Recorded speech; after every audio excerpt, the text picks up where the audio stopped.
This is Sachin Carias, We Never Settle.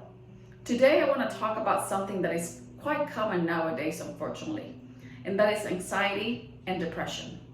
We see it a lot in our youth right now. So I want to explain the differences and how it looks and the different age groups and what you can do about it so you can help your student or your child.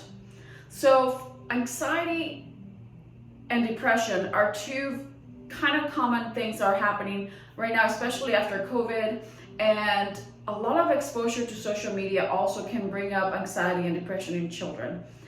Remember that especially in school-age children, a lot of the mental health issues, a lot of the emotional issues are going to be expressed through behavior. So any behavior, the problems that they have in behavior, any changes in behavior specifically, is going to be a red flag for anxiety and depression in school-age children.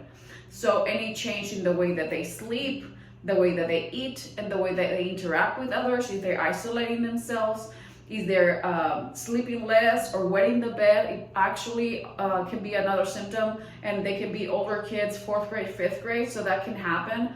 And so remember that, like I said, any kind of mental issue or emotional issue is going to be expressed through behavior. So anxiety, the way that it looks in school-age children, is they're always worried. They're always asking questions about what is happening around them, what is happening in the family. They are maybe fidgety also. They can be very fidgety, and they want to listen to adult conversations. They want to be informed, and that just brings in anxiety into their life. Now, anxiety can be a learned behavior. So especially if they're exposed to an adult that has anxiety, a mom, a dad, grandma, a neighbor even that they interact with, they may mirror that behavior and they may absorb that behavior. Some children are more, even though they might be in the same household with an adult that has anxiety, some children are more prone to experiencing that anxiety. So how you can help your child that has anxiety, school-age child that has anxiety: first of all, protect them from information, protect them from the news. If you already know that your child is easily anxious about different situations, avoid giving them information that they don't need, that will bring anxiety into their life or stress into their life. Assure them that everything's going to be okay, that you're there for them, and kind of give them comfort. If they want to, some children regress in behavior, so you might see a 2nd grader sucking their thumb maybe because they're trying to comfort themselves. It just temporarily, it's not the end of the world. So it's just find ways for that child to soothe themselves. That's a good option to have. Depression in elementary age children can look a lot like conduct behavior because they're acting out at school. Not necessarily depression in children. It's not going to look like it looks in adults. It's not going to look depressed or always crying or isolating themselves and things like that. It could look like that, but a lot of it's going to be with hyperactive behaviors because they don't want to sit down and talk. They don't want to sit down and think, and don't want to sit down and feel. So they usually act very much in school and at home. They can be rebellious. They can be answering back. They can give you problems at school and things like that. Now with the teenagers, it's a little bit different.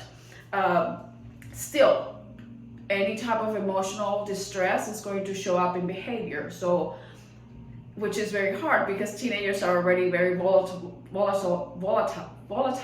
with their behavior. So anxiety in teenagers can look a lot like they're biting their nails, and they are having trouble sleeping. They stay up at night. They watch way too much social media to find answers to anything that they're going through. What else? They can change their activities. They can change their friends. Watch for your teenager watching a lot of terror videos and movies and things like that, because some of their brains are just not equipped yet to kind of watch those kind of videos and movies and things like that. So watch for that. Depression in teenagers, it starts looking a lot more like it does in adults. Very sad, loneliness, removing themselves from activities that they used to enjoy, changes in sleep, changes in eating, changes in behavior, things like that are always going to be a red flag. That's for little kids and for older kids too, and even in adults too. So with depressed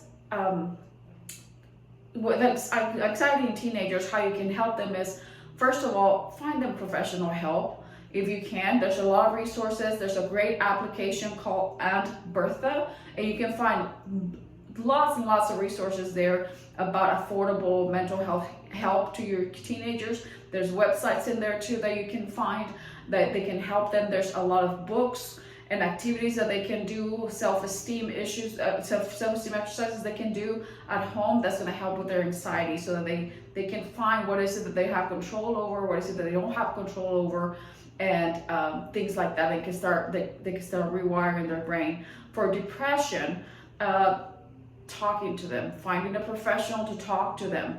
A lot of the times, we as parents, we're not the best person that they want to talk to, because we're the disciplinarians. We don't understand, they just don't want to worry us anymore. So finding the right person to talk to them it's key.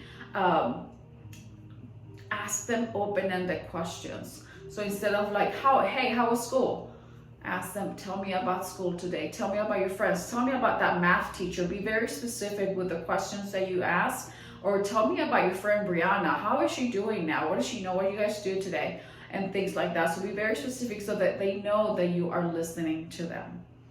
Okay, I know this is a very short video, and it has a lot of information. I can talk probably for an hour and a half about anxiety and depression in our youth. But I hope that if you have any questions, just reach out, and thank you very much for watching.